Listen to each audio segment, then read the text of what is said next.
Hi అండి. అందరికీ నమస్తే. వెల్కమ్ టు పిఎస్ఆర్ వంటిల్లు. నేను మీ రమాదేవిని. ఈరోజు నేను ఎన్నో ఔషధ గుణాలు ఉన్న ఉసిరికాయలతోటి పచ్చి ఉసిరి ఆవకాయని ఎలా చేసుకోవాలి అనేది ఈ వీడియోతో మీకు షేర్ చేస్తున్నాను. వీడియో ఎక్కడ స్కిప్ చేయకుండా లాస్ట్ వరకు చూడండి. ప్రాసెస్ ఎలాగో చూద్దాము.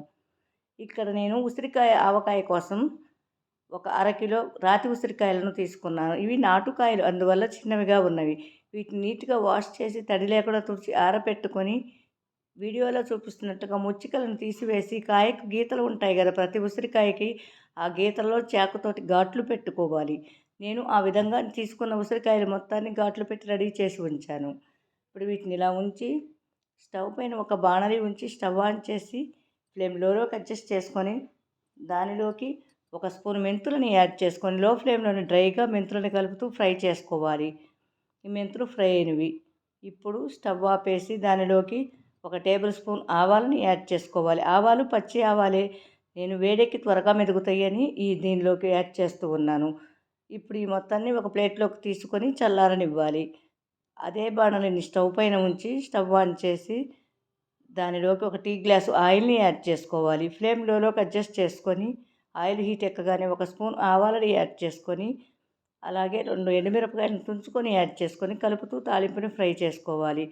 తాలింపంతా ఫ్రై అయింది. స్టవ్ ఆపేసి దానిలోకి ఒక గుప్పెడు వెల్లుల్లి రెమ్మలను పొట్టు వలిచి యాడ్ చేసుకొని ఒక స్పూన్ వరకు ఇంగువని కూడా యాడ్ చేసుకోవాలి.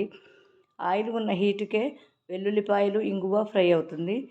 ఇప్పుడు ఈ తాలింపు బాణలి స్టవ్ పై నుంచి దించి పూర్తిగా చల్లారనివ్వాలి. ఈలోగా తడిలేని ఒక పొడి మిక్సీ జార్ తీసుకొని చల్లారిన మెంతులు, ఆవాలని దానిలోకి యాడ్ చేసుకోవాలి. ఈ మొత్తాన్ని ఫైన్ పౌడర్గా మిక్సీ వేసుకోవాలి. ఆవపిండి పక్కన ఉంచేసి ఒక గిన్నె తీసుకొని దానిలోకి ఒక టీ గ్లాస్కి సమానంగా సాల్ట్ని యాడ్ చేసుకోవాలి. అదే టీ గ్లాసుతోటి 3/4 టీ గ్లాస్కి కారాన్ని యాడ్ చేసుకోవాలి. అలాగే ఒక హాఫ్ టీ స్పూన్ పసుపును కూడా యాడ్ చేసుకొని మనం మిక్సీ వేసి రెడీ చేసుకున్న మెంతి ఆవ పొడిని కూడా యాడ్ చేసుకొని మొత్తాన్ని బాగా కలుపుకోవాలి. ఉండ లేకుండా చూసుకోవాలి. చేత్తోటైనా బాగా కలుపుకోవాలి. ఉండ ఉంటే మనకి పచ్చడి అయితే చేదు వస్తుంది. మొత్తం బాగా కలిసింది. ఇప్పుడు దీనిలోకి మనం ఘాట్లు పెట్టి రెడీ చేసుకున్న ఉసిరికాయలని యాడ్ చేసుకోవాలి.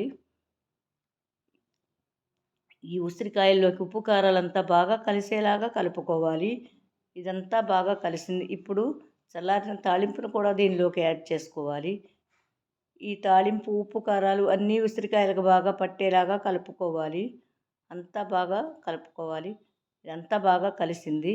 ఇప్పుడు ఈ ఉసిరికాయలను ఒక్కసారి స్పూన్ తోటి ప్రెస్ చేసి పెట్టుకొని దానిపైన మూత ఉంచేసి 3 డేస్ వరకు ఊరనివ్వాలి.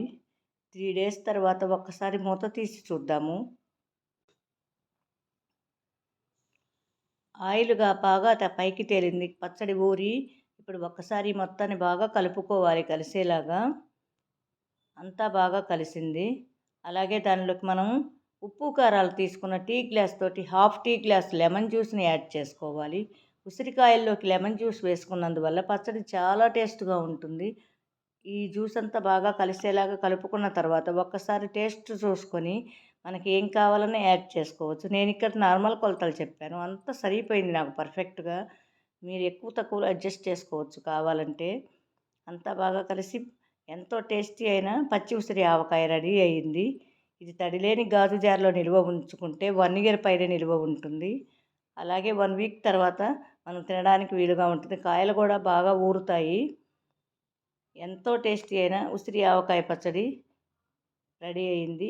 మా రెసిపీ కనుక మీకు నచ్చినట్లయితే లైక్ చేయండి, షేర్ చేయండి, కామెంట్ చేయండి, సబ్స్క్రైబ్ అవ్వండి. Thank you for watching.